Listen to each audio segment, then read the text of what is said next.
Gimana kabar kalian? Semoga kabar kalian sehat-sehat aja ya. Pada video kali ini, saya akan ngobrolin singkat film Jepang bertema samurai yang berjudul Ichi. Film dengan lokasi waktu Jepang kuno ini bercerita tentang seorang gadis buta yatim piatu bernama Ichi yang ahli ilmu pedang dan bermain shamisen, yaitu sejenis gitar Jepang dengan 3 senar. Ichi terlahir dalam keadaan buta dan ditolong oleh seorang samurai buta legendaris bernama Zatoichi. Dan ketika pria misterius ini tak lagi datang, Ichi bertekad mencari Zatoichi yang sudah ia anggap guru sekaligus ayahnya itu. Berjalannya tahun, Ichi tumbuh dewasa menjadi seorang wanita yang cantik sekaligus pandai bermain shamisen. Di sebuah perjalanan, Ichi dan temannya diganggu oleh segerombolan perampok paling ditakuti yang bernama Bankito. Mereka berniat membawa paksa Ichi untuk ikut bersama mereka. Saat Ichi mengangkat tongkatnya, tiba-tiba ada laki-laki samurai bernama Toma Fujihira yang melihat kejadian itu. Dia berusaha mengalihkan perhatian para perampok untuk menolong Ichi. Meski seorang samurai, Toma adalah pria yang penakut. Mencabut pedangnya pun dia tidak mampu. Karena itu, untuk menolong Ichi dan temannya, Toma memberikan uangnya pada perampok itu. Tapi para perampok itu tetap saja tidak berubah pikiran untuk membawa Ichi. Ketika para perampok akan menyerang Toma, akhirnya Ichi sendirilah yang melindungi Toma.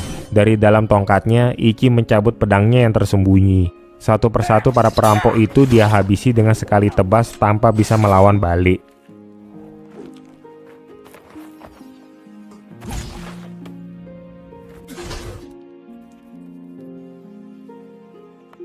Dari salah satu tubuh perampok, kita bisa melihat cap kanji sebagai tanda para anggota perampok Bankito. Setelah itu, Ichi pergi berpisah dengan temannya demi mencari Zatoichi bersama Toma yang ingin mengikutinya karena ia penasaran pada sosok Ichi.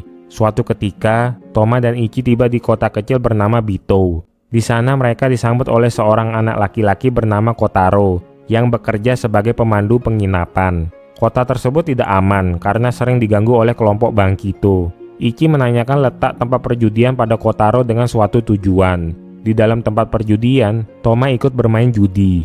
Sedangkan dari seberang ruangan, Ichi hanya mendengarkan segala aktivitas di ruangan itu. Rupanya orang-orang yang bermain judi memiliki cap kanji yang sama dengan perampok sebelumnya, yang merupakan anggota perampok Bankito. Karena tidak ahli dalam bermain judi, Toma hampir kehabisan uangnya.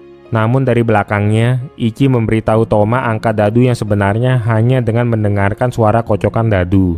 Awalnya Toma ragu, tapi dia memilih percaya pada perkataan Ichi. Tak disangka, ternyata prediksi Ichi sangat tepat. Dalam beberapa permainan, Toma menang secara beruntun dan membuat para pemain lain termasuk geng Bankito bangkrut. Setelah merasa kemenangan itu cukup, Ichi pun pergi diikuti oleh Kotaro dan Toma. Baru saja setengah perjalanan, para geng Bankito datang menghampiri Toma.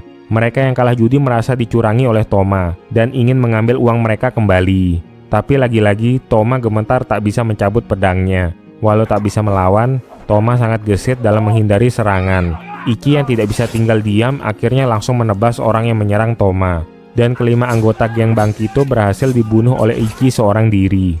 Toraji yang datang melihat kejadian itu mengira Toma lah yang menghabisi mereka. Dia lalu menawari Toma agar mau menjadi pengawal pribadinya. Setelah mendengar upahnya yang besar, Toma pun bersedia.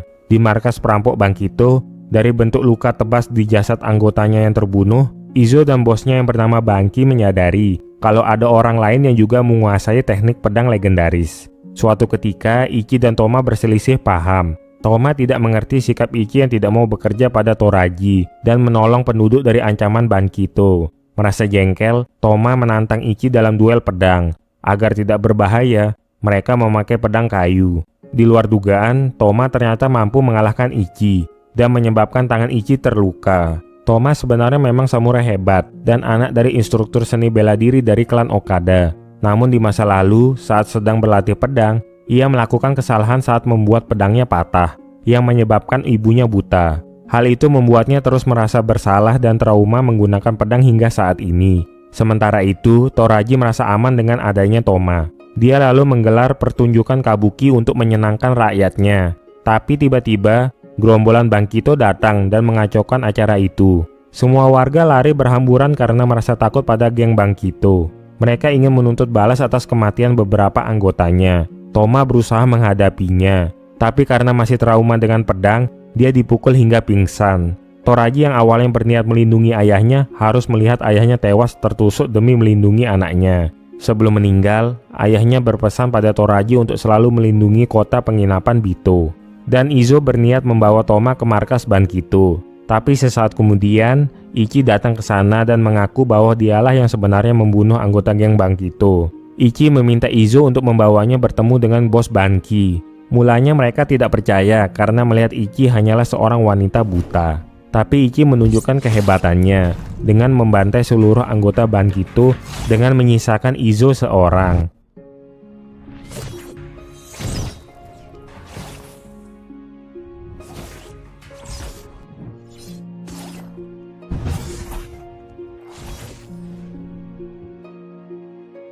Dan akhirnya Izo yakin kalau Ichi adalah orang yang mereka cari. Ichi kemudian dibawa ke markas Bankito untuk bertemu dengan pemimpin mereka, yaitu Banki. Sang pemimpin menyuruh panglimanya untuk menghadapi Ichi. Lagi-lagi Ichi diremehkan oleh para anggota Bankito. Tapi kesombongan samurai itu langsung dibayar dengan tebasan maut Ichi.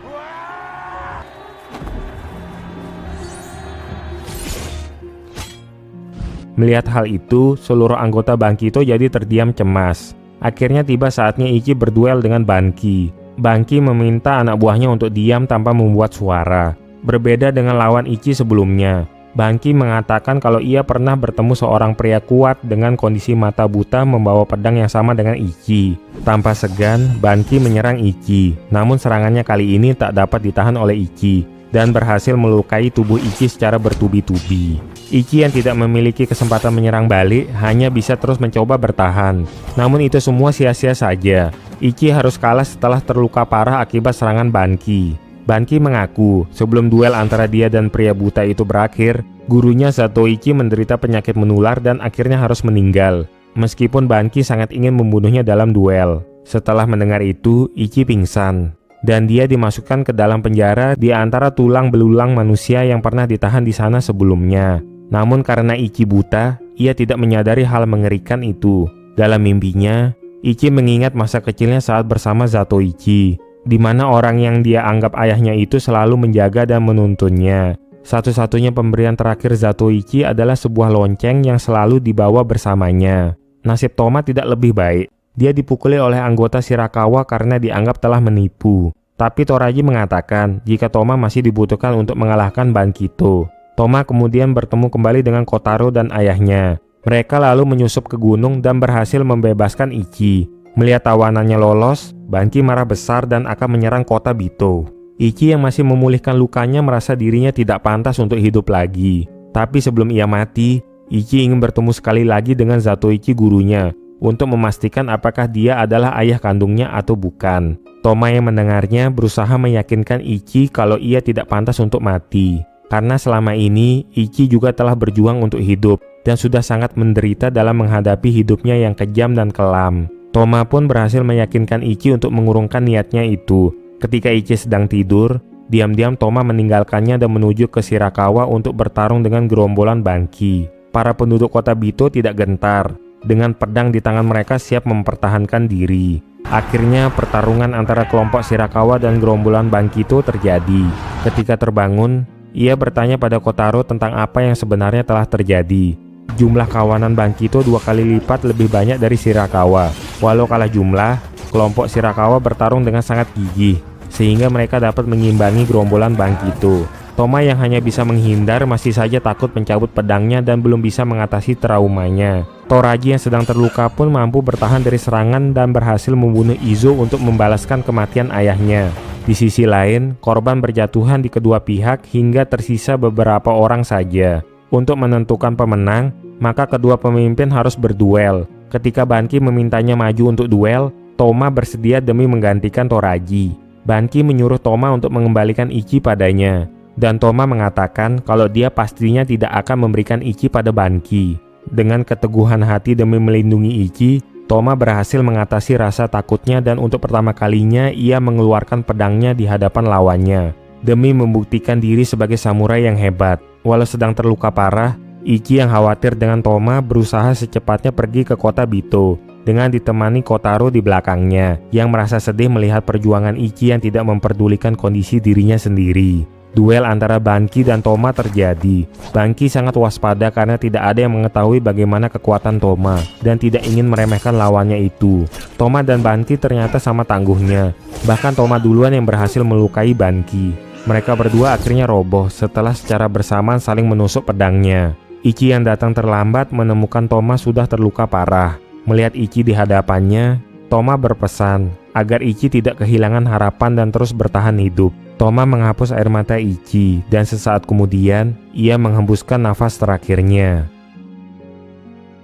Sementara itu, Banki berusaha bangkit dan menyerang kembali. Namun, kali ini Ichi tidak akan memaafkan Banki. Ichi telah menyadari batas inderanya yang sebelumnya tidak dapat ia rasakan dan kemudian mencabut pedangnya. Banki yang meremehkan lawannya lebih dulu menyerangnya, tapi Ichi dapat menghalaunya. Luka yang diberikan Toma pada Banki membuatnya kehilangan kekuatannya. Dalam satu serangan terakhir, Ichi memberikan tebasan langsung pada wajah Banki. Sang pemimpin perampok akhirnya tewas, dan Ichi pun berhasil membalas kematian orang yang berarti bagi dirinya. Merasa ketakutan, anggota Bankito yang tersisa kemudian melarikan diri. Kini kota Bito telah aman. Toraji membangun kembali kota dan meneruskan posisi sebagai kepala Yakuza. Sementara itu, Ichi memainkan lagu kesukaan Toma untuk terakhir kalinya. Bersama-sama dengan Kotaro, mereka menguburkan jasad Toma. Ichi berniat pergi melanjutkan perjalanannya ke klan Okada untuk menaruh pedang Toma di depan makam ibunya. Dari aroma kimono peninggalan Toma yang dikenakannya, menunjukkan rasa rindu Ichi pada sosok Toma yang telah tiada. Ichi berterima kasih pada Kotaro yang selalu menemaninya dan menjadi cahaya penuntun dalam setiap langkahnya. Sebelum berpisah, Ichi memberikan lonceng kecil pada Kotaro sebagai tanda mata dan berkata jika Kotaro akan baik-baik saja. Mereka kemudian berpisah. Dan film pun berakhir. Film ini memberikan pelajaran betapa pentingnya sikap all out atau berusaha yang terbaik. Karena sikap ragu-ragu atau takut yang diwakili oleh Toma dan keputusasaan yang ditunjukkan oleh Ichi tidak akan membawa perubahan yang lebih baik. Sebaliknya, justru akan membawa kesedihan dengan membuat orang yang tak bersalah ikut menjadi korban. Kisah Ichi di film ini begitu kelam dan tragis, di mana takdir seorang wanita yang terlahir buta harus ditinggal oleh gurunya yang sudah ia anggap sebagai ayahnya, dan memilih terus mengembara, mencoba bertahan menghadapi orang-orang yang sangat ingin memanfaatkan dan membunuhnya. Terima kasih yang sudah menonton, dan sampai jumpa di kesempatan lainnya.